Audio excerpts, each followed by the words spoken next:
everyone. Thank you so much for joining us. This is our 100th Bhagavad Gita class. Whether you've joined us from the very beginning or just recently discovered this community, we're really grateful to be sharing this journey together. Over these past 100 classes, we've explored so many timeless teachings of the Gita that continue to guide us through change, uncertainty, growth, and definitely self discovery. As part of this 100th class, we'll also be sharing a short survey with our audience so that we can learn more about you, where you may be, on your journey in this process, and how these classes and discussions can best support and serve you. So, thank you again for being part of this process with us. And today, as we reflect on this milestone, we're going to discuss a topic that is at the heart of the Gita: Dharma in search of our nature. So, who are we beneath these roles, habits, changing circumstances? We're excited to be joined by Abhimanyu Wolf again. You're a mental health counselor, you're a lifelong Bhakti yoga practitioner. So, we really always appreciate your insights on all of these topics. Thanks for joining us. Thank you so much, Deanna. And yeah, I'm excited to be here for the 100th class. It's quite the achievement for for our community as a whole, and it's I don't know, it's just amazing how time flies and how just that determination, consistency from the devotees, it produces some really amazing things. Yeah, absolutely. No, I definitely agree. And I think it's also cool because if you think about a year or 100 classes, I think these classes can also accompany listeners like throughout all of these different changes and stages of life. At least that's how I felt, right? Like that wisdom is always kind of there in your ear to contextualize whatever may be going on. Right, right. Yeah, and again, it's just what was it? I forget. I'd heard a long time ago that it's sort of like even obviously we hear and we read so much and we keep hearing and reading and naturally we don't retain every single thing that we read, but it's sort of like, it cleanses us whether we directly understand it or not. The more we hear, the more we read, the more we discuss it among the company of devotees, it sort of purifies our consciousness more and more to where we can, better receive the essence of this whole message of the Gita. Yeah, definitely. No, that's great. And I think it's also a really optimistic perspective, right? Like there's hope that if we just continue listening, reading, trying to deepen our understanding about these topics, that, yeah, that is something that's going to help us along the way. So thanks so much for sharing that. Yeah, yeah. So I don't know. Yeah, I'm just very grateful to be here. No, same, likewise. So yeah, whenever you're ready, we're really looking forward to this topic today. All right. So, yeah, as always, I will offer prayers to our spiritual preceptors, to Sri Krishna himself, to invoke auspiciousness for our discussion today. Sakshad haritvena samasta shastra ruktastata bhavyata eva sadbi kintu prabhorya priya eva tasya vande guru shri charanaravindam.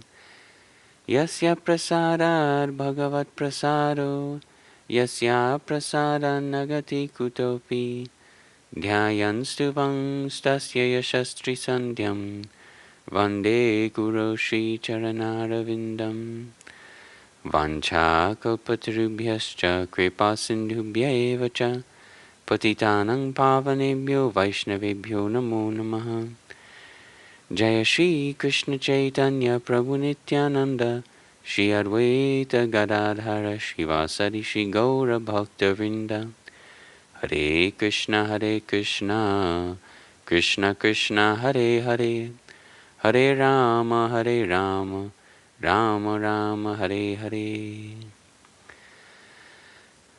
All right, and so yeah, on this special day on our 100th, on our 100th Gita class, we are discussing, I believe it's the fourth chapter, verse 13 of the Bhagavad Gita, where Sri Krishna, he's been talking to Arjuna about his own transcendental nature, and now Krishna says, Chaturvarnyang maya srishtang guna karma vibhagashaha tasya kartaram apimang vidya kartaram avyayam.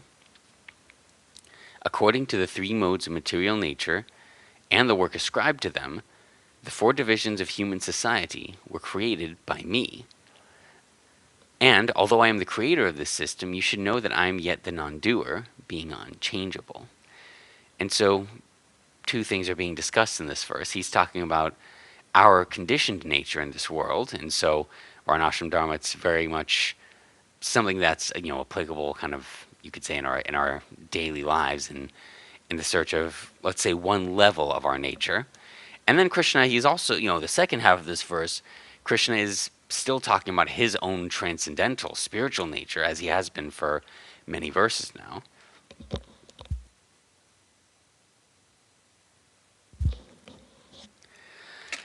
And so I'm reflecting that yesterday it was actually the disappearance day of, disappearance means the anniversary of the passing away of one very great saintly personality named Sri Ramananda Roy.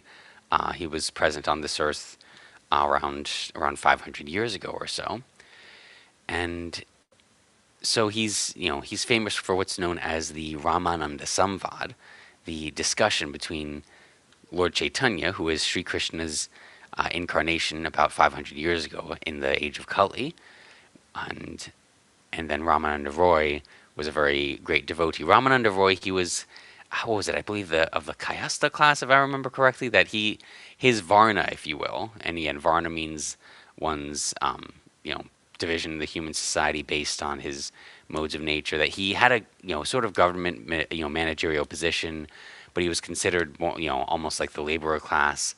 And so he had this mixed position, but Lord Chaitanya was born in a Brahmin family. He was in the sannyas order of life, so Lord Chaitanya was considered superior by external, you could say, caste considerations.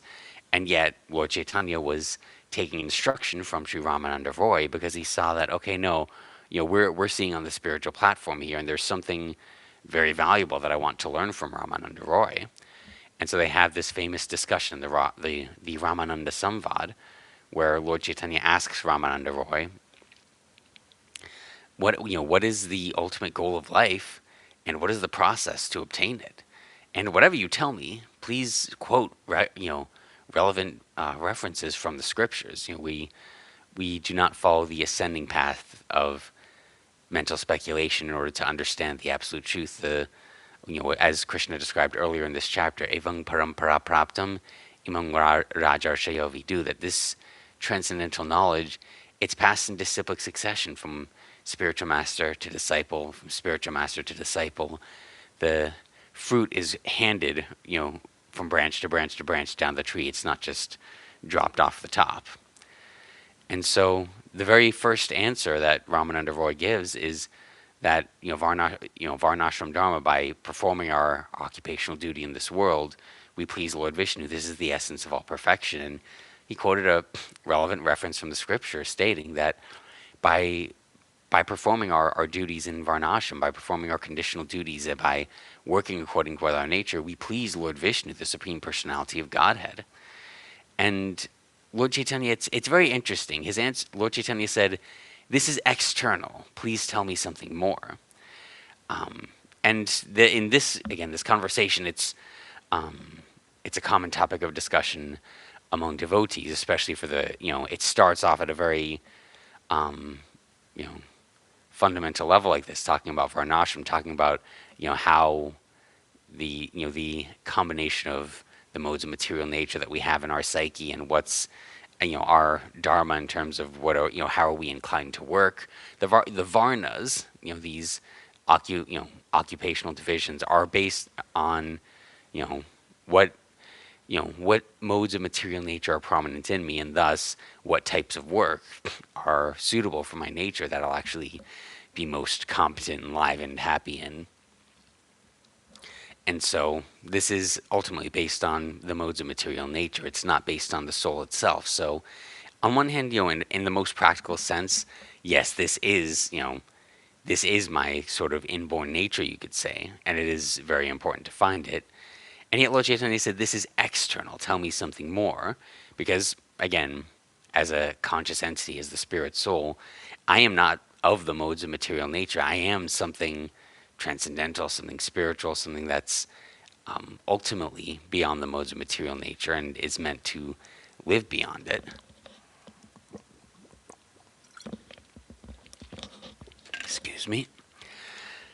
And so Lord Chaitanya, he was asking Ramananda Roy, yeah, this answer, he didn't say, well, this is wrong. He didn't, Lord Chaitanya didn't argue with what's written in the scripture. He didn't say that's a false statement. He just said this is external.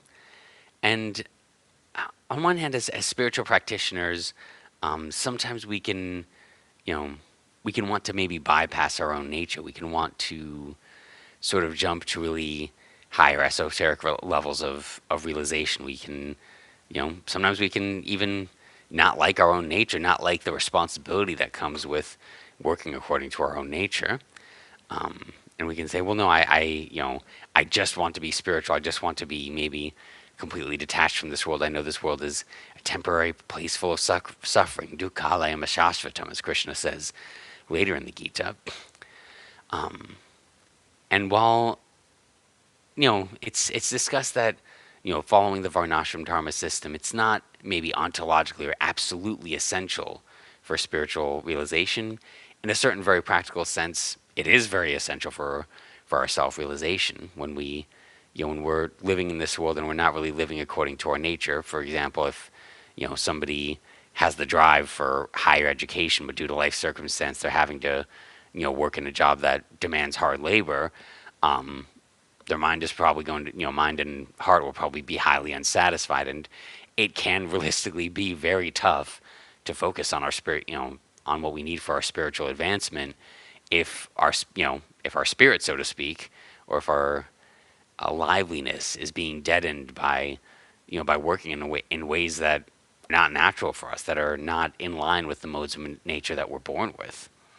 And so I know in part of my own journey of discovery through my young adulthood up to now, it has been a really big question of where am I meant to be, where am I meant to be situated in life? What life situation really is going to give me the most enthusiasm, the most strength to both carry out my responsibilities and survival in this world, while at the same time giving me the motivation to fight against inertia and illusion and actually strive forward in spiritual realization.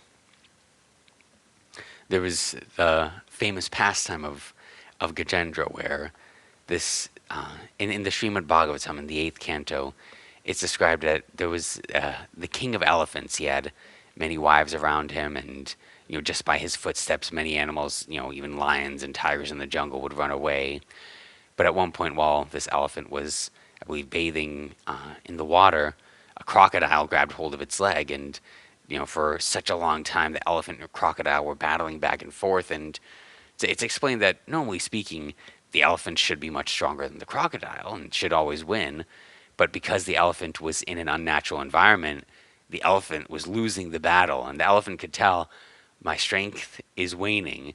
And because the crocodile's in water and fish are every now and then falling into its mouth, the crocodile is still gaining strength. And so I'm going to die here. I'm going to lose this battle. I've I'm fighting at a disadvantage in the wrong environment. And this led Gajendra famously to, he found one lotus flower and he plucked it, and this elephant, he offered many beautiful prayers of surrender to the Supreme Lord and was rescued by him. And so the relevant verse here is, it is where it explains that because, again, he was in an unnatural environment, he was losing a fight that he should have won. And our Srila Prabhupada, in his explanation of this verse, he says that, just as Gajendra, though being superior in strength, was losing to an inferior enemy due to being in an unnatural condition of life, similarly, as spirit souls, we're not meant to be ruled by the modes of material nature. And yet, whenever we're in a really unnatural condition of life, then we lose our enthusiasm in spiritual life. We lose he even says our sensory and mental strength, if I remember correctly. And so he said it's very important to find, to be well situated in terms of the varnas, the occupational duties, and the ashrams, the regulated spiritual statuses of life, in order to actually, have that sense that okay, I'm rightly situated now. I have the enthusiasm, the strength, the support I need to fight against Maya, to fight against the illusion that covers my soul away from my relationship with Krishna. I actually remember it was my father who showed me this verse a long time ago, and it really stuck with me. Um, and so, yeah, I know Srila Prabhupada in that purport, he talks about, some of his students, they had taken, maybe prematurely taken this sannyas, the fully renounced order of life, and they were unable to they were unable to maintain it. And so in that purport, he was sort of addressing them personally, saying, yeah, if you're unable to maintain that order, then then get married, be in the order of life that actually suits your nature, and continue to fight illusion. Whatever situation you're in, whatever situation is natural for you, just find, create that situation of life that gives you the enthusiasm and strength to fight against illusion, and be spiritual, be Krishna conscious. And so yeah, we have this need to sort of work in accordance with our nature, and just to just to make sure we at least review it. You can ask, what exactly are those divisions, those varnas, if you will. And so I will just read them out here. Um, Much later in the Gita, in the 18th chapter, verses 41 through 44, Krishna, he says, Brahmanas, Kshatriyas, Vaishyas, and Shudras are distinguished by their qualities of work, O chastiser of the enemy, in accordance with the modes of nature. And so first, he talks about the Brahmanas, those who are predominantly in the mode of goodness. And again, this is still material goodness, but it is important to know, as we're trying to find our conditional nature, and I'm using the word conditional deliberately, that our conditional nature indicates the nature of our conditioning in the three modes of material nature. And this is, you could say, the first level of our nature that we need to find in order to create that situation that will then help us to go deep and discover our spiritual nature as a soul that's beyond these modes. So there's sort of two levels of nature we're trying to find: the nature according to the modes, and then ultimately, our direct spiritual nature as an eternal spirit soul. And so for those predominantly, of the mode of goodness, brahmanas, he says peacefulness, self-control, austerity, purity, tolerance, honesty, wisdom, knowledge, and religiousness. These are the qualities by which the brahmanas work. And so, some basic professions that might lend to this, things like teaching, things like, any sort of religious or pastoral work, potentially even something like counseling might be considered something like that. Um, you know, these kinds of teaching professions. Even in the Mahabharata, there was Dronacharya. He was a teacher of military arts, but still, he was a teacher, and he was known as, he was a brahmana by nature, even though he was very expert in the military arts. So that, if you notice that you're inclined towards teaching in any form, and especially if you're inclined towards, let's see, what was it, astikyam, religiousness, or study of the scriptures with with the understanding of the existence of God. If you have that sort of spiritual mindedness, then those are indications that you're of the Brahminical nature, and yeah, you're probably inclined towards teaching professions, and that's very important to recognize for you. And then going to discuss the kshatriyas, or those who have a mix of the modes of goodness and passion. Krishna explains that heroism, power, determination, resourcefulness, courage in battle, generosity, and leadership are the qualities of work for kshatriyas. And so, modern day, that basically looks like, the armed forces, so to speak. Leadership in any form, if you're really inclined towards managing big projects, managing large groups of people, again, it's leadership. And funny enough, the Sanskrit for leadership here is Ishvara Bhav, basically that, sometimes among the devotee community, we talk about Ishvara Bhav of, oh, we have too strong a mentality of being the controller, too strong a mentality of being the doer, and sometimes it's seen as maybe something to overcome. It's part of our ahankar, false ego, and yet in this context, Ishvara Bhav simply means that yeah, you have, if you just naturally have that inclination towards leadership, then that's a beautiful thing.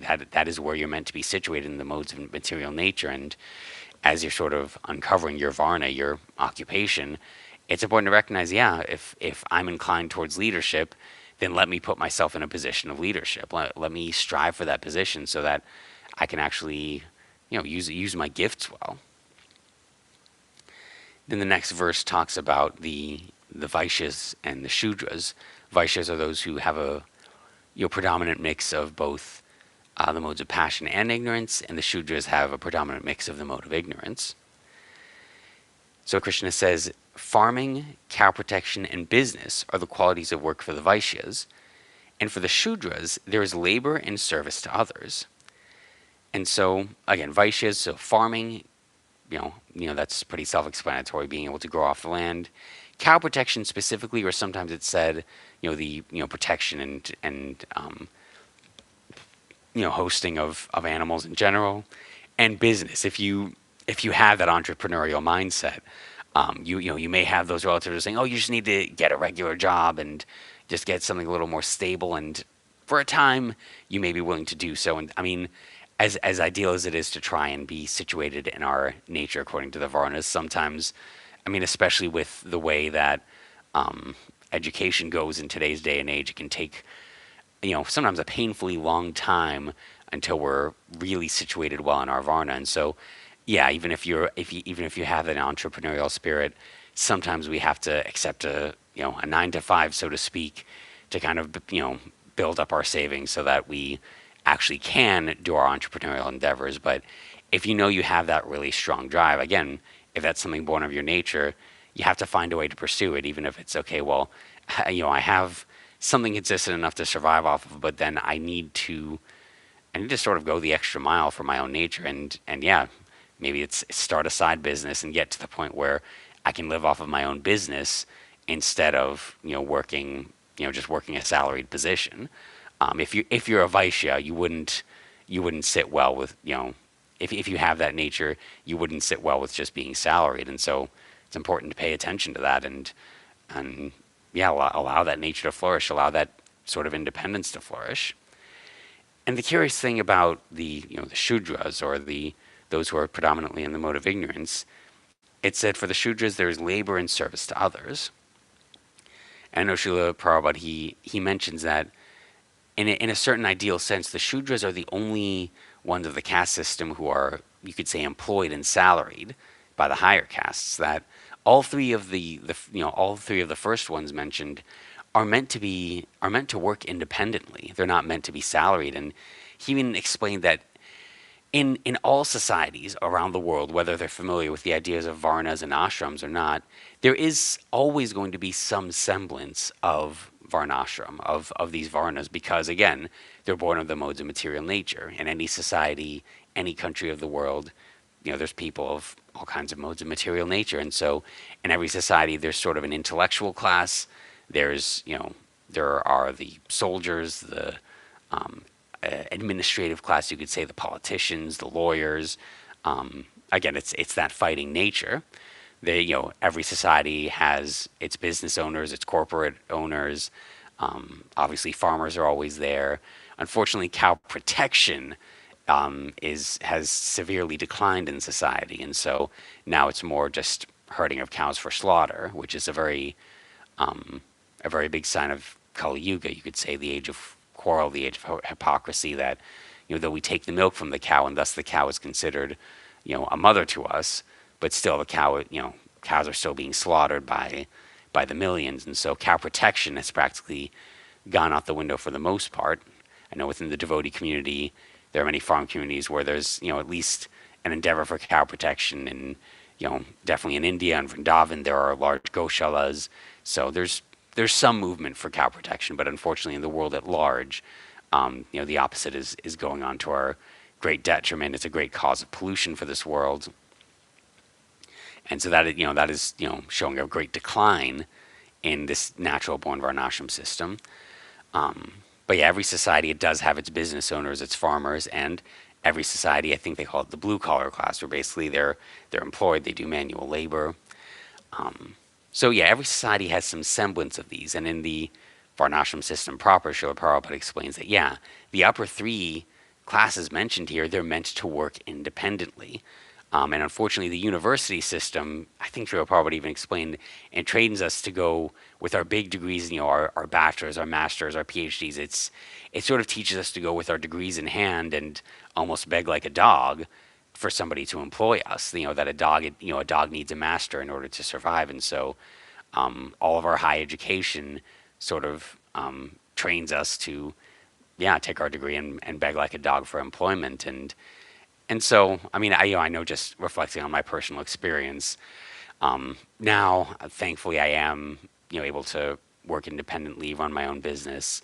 But I definitely didn't start off that way. I sort of, had to go on the long journey to get the master's degree, first of all. And then even after getting my master's degree, then I could have gone straight into independent work, but, to confidently do it, I was employed for about 2, 3 years and got my licensure. And once I got my licensure, then, I had the confidence to go independently. So it was kind of a long journey. I think it wasn't until, let's see, yeah, basically until I was about 30 years old, 2023, that I finally was independently working in my profession. And so that is kind of just the nature of the beast with how our education system works today. That, yeah, depending on what line of work we want to do, sometimes it can take a long time, a lot of patience, a lot of perseverance to be able to create the life situation where, we actually do feel we are, that we're rightly situated, that we're working in accordance with our nature. And yet that kind of determination, it is required. Even when I was working within my field as a counselor, but being employed, I just found myself very unhappy. And especially as a counselor, it's not good to be, in such a down condition like that. So yeah, I felt called to take that leap of faith. And I know, again, I'd heard it from Srila Prabhupada long ago that, yeah, the upper classes where, if you have those natures of either the Brahmana, the Kshatriya, or the Vaishya, then yeah, you're not really meant to be employed ideally. You're meant to try and work independently. So yeah, I just had that in the back of my head that eventually, I know I want to branch out in that way. And, by Krishna's grace, I have been able to in the last few years.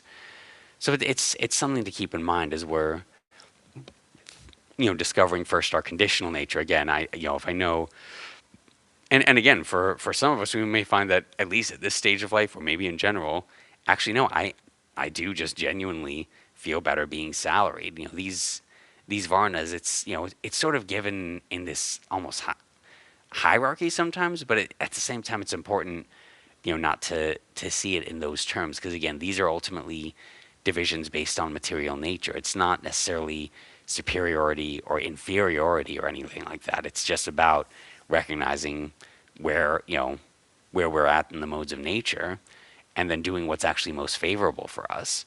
And so yeah, if you find that, no, like, just given my nature, like, yeah, like I don't want the headache of, independence, of, wondering, okay, well, our client's going to come, our client's not going to come. I just function better salary. That's not something I want to have on my head of having to run this business. I just want to come, do it, and then leave it behind. Then it's important to recognize, yeah, that's the best position for me. And again, my Lord Chaitanya, circling back to what I had said earlier, my Lord Chaitanya said that this is external. It's not false, and it's not unimportant. It is important. It's just, this is external in the sense that, yeah, I'm just, in the cosmic scheme of things, I'm just trying to, create the favorable and peaceful condition for myself to be able to practice spiritual life, to be able to really introspect, do bhakti yoga, and have an experience of my spiritual nature, my nature as a conscious soul. And then I know we are coming a bit close on time, but I do just want to at least touch on the second part of this verse where Krishna, he's saying that yes, all these divisions, they've been created by me. And although I'm the creator of this system, you should know that I'm yet the non-doer, being unchangeable. And so in the Srimad Bhagavatam, Krishna says, Ahamevasame vagre nanyadyat sarasat param pascharaham yare tacha yo vashishyeta sosmyaham. Krishna, he tells Lord Brahma that before the creation, I was there. in the creation, everything you say is a product of me or of my energy. And after the create, after the destruction of the whole cosmic manifestation, what will remain will also be me.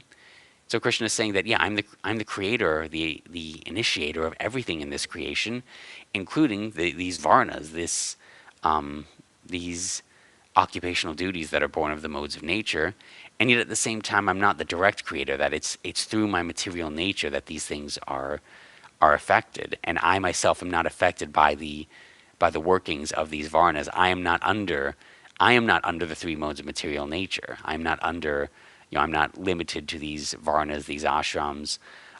Sometimes, the demoniac or anemic personalities, during the time of Krishna's manifest presence in this world some 5,000 years ago, they would say things like, "Oh, we don't even know your varna. Are you a vaishya, or are you a kshatriya? We don't even know your varna." And they were saying it as an insult, but it said that the goddess Saraswati, she would sort of twist the tongues of people who are inimical to Krishna and make it so that they were accidentally praising him by saying, "Oh, we don't even know what varna you're in," but they're actually, yeah, in the way the Sanskrit was written, what they're actually indicating is that yes, you actually, you don't have a varna. You're above this varna. You're above all these varnas and ashrams. You're above the modes of material nature altogether. You're completely untouched by any material consideration. And so, this is Krishna's nature. And ultimately, in order to understand our spiritual nature, which goes deeper and, which goes beyond our mix of the modes of nature, which goes beyond whether we're inclined towards, teaching work, administrative work, business, whether we are employed with a certain company, whatever, whatever our nature in regards to the modes of material nature is, ultimately, Jivera Svarupa Hoy Krishnera Nitya Das, I'm an eternal spirit soul. I have, the composition of eternality, knowledge, and bliss in my soul, and I am part of the what was it, the Vibhu Satchitananda, the supreme spiritual entity who's eternal, full of knowledge, full of bliss. That Krishna, he's Rasa Vaisaha, and because I'm part of his spiritual potency, the superior potency, in order to understand myself, my true spiritual nature, that requires understanding Krishna's nature, understanding his divine nature, his superior nature, and understanding, the differences between myself and Krishna, understanding my relationship with Krishna. And so that is, in order to understand my spiritual nature that goes beyond the Varnashram Dharma, we need to understand Krishna and his supreme position.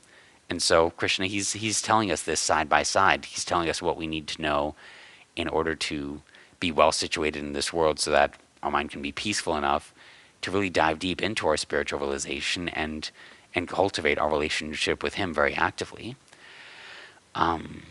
So with that, I will pause there. Please tell me if there are any questions or comments. Yeah, thank you so much. We have a very nice comment from Colleen. She said, amazing class. Thank you. So lovely. Your father, I know you mentioned your father giving you such good guidance. Looking forward to discussion. Thank you, Colleen, for joining us. And yeah, I remember learning about the Varnashram system, like maybe in a world history class in school. And it's almost framed as like this very oppressive like structure, right? Like you think, wow, or it's equated to a caste system, which has a negative connotation. So I think you were Mm-mm. able to frame this in a way that we can see like it's very relevant to our material lives, and then also important for our spiritual lives as well. Yes, yes, and actually, you're reminding me of a really crucial point that our many of our spiritual preceptors, they've had to sort of battle tooth and nail with a lot of misconception over literally the course of centuries. The idea that there's the misconception that our varna is based simply on which family we're born in. And so this is, a long time misconception that if you're born in maybe a priestly class, then you're automatically have that birthright. That if you're born to a king, that you must therefore automatically be a king. And our spiritual preceptors make it clear that no, it's not based on our birth. Our birth can be maybe sort of a mild factor in it. You could say that, yeah, if, Srila Prabhupada, he gives the example that if you're born in a family of doctors, you'll have a lot more influence and a lot more connections. to become a doctor. So there is, birth is some factor. Again, if you're born in a really wealthy, affluent family, you've got the connections. It can help to get into medical school. So that's a factor. And naturally, well, oh, my mom and my dad were doctors. I want to be a doctor too. So that's it's kind of just natural. We look at what our parents do. We think it's cool. Obviously, as their children, we there's a decent chance that we do have a similar nature. So it is, it's a consideration, but it's not the final consideration. That ultimately, again, our occupation is more determined by our nature than it is which you know by which family we were born in. And yeah, the idea of a caste system, there's definitely a lot of pushback against it because it's seen as this oppressive thing that, okay, well, people are just born into a certain caste and they either get to exert dominance and superiority over others, or they're sort of forced into the dregs of society, not given as much respect, and that there's no moving between varnas. When the reality is, no, it's based on our nature. That, yeah, one, yeah, again, if you were born in and maybe a more intellectual family, but you're inclined to work with your hands, you're inclined towards welding or something like that, you know, then that's what you need to go for. Or vice versa, if you were born in like this, really corporate family where, they're just really about, parents were just really about making money, they were really good at it, but you have sort of like, you just want to study, you want to be a teacher or something like that. Um, your parents might be like, "Oh man, teaching barely pays the bills. They don't pay teachers well. You're not going to get ahead like that." But if that's your nature, then that's, we're sort of challenged and called upon to really be honest with our nature and follow it, so that we can actually know, okay, well, you know, I've lived my life, I've lived my life according to my nature. I've lived my life honestly, and I'm not gonna have regrets on that.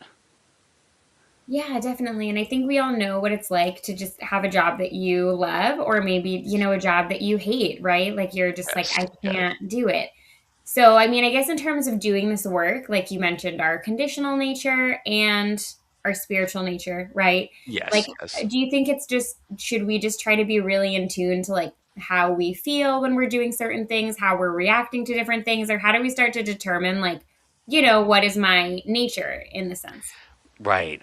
So I mean, yeah, in a basic sense, part of it is recognizing how we feel. That again, if I'm really miserable doing something, then yeah, I can consider, okay, well, I mean, suffering may be a type of teacher for me. That my suffering might be indicating, okay, something's wrong. There's one quote from Srila Prabhupada in I think the first canto, I want to say maybe fifth chapter, where he says that perfection is never attained until one is satisfied at heart, and one has to search that satisfaction of heart beyond matter. So it is just an interesting thing. Yeah, we need to know. Okay, well, if I'm unhappy, there must be a reason that I'm unhappy, and that it could be due to just the thoughts I'm thinking, the perception I have about a situation, or it could be that again, like the king of elephants with the crocodile. If I'm in a really unnatural condition of life, that could leave me highly dissatisfied, highly unmotivated, and so I've got to ask, like, yeah, well, maybe I'm doing what I think I'm told to be doing, but let me get in touch with, yeah, what do I actually yearn for right now?